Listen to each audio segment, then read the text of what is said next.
Na ir darbas verda pilnu tempu, aš manau, kad mes labai stiprių epizodų startuosime šiais metais, yra kelios temos ruošiamos toliau ir jeigu reikėtų kalbėti apie šitą epizodą, aš iš karto pasakysiu, mes kalbame apie didžiulį turtą, mes kalbame apie šimtus milijonų ir čia yra didžiulis iššūkis. Kodėl?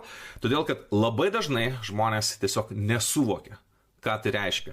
Jeigu tu kalbi apie, na pavyzdžiui, apgautą žmogų, kuris pirko automobilį, tai visiems daugiau mažiau suprantama būtinė situacija. Na, jeigu tu kalbi apie žmogų, kurį apgavo, kai jis pirko namą arba butą, mes vis dar tai galime suprasti.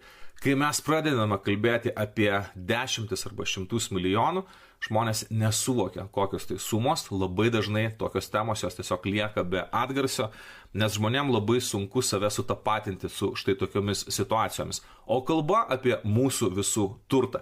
Todėl aš radau žmogų, per kurį galima labai nesunkiai papasakoti tiesiog neįtikėtiną istoriją.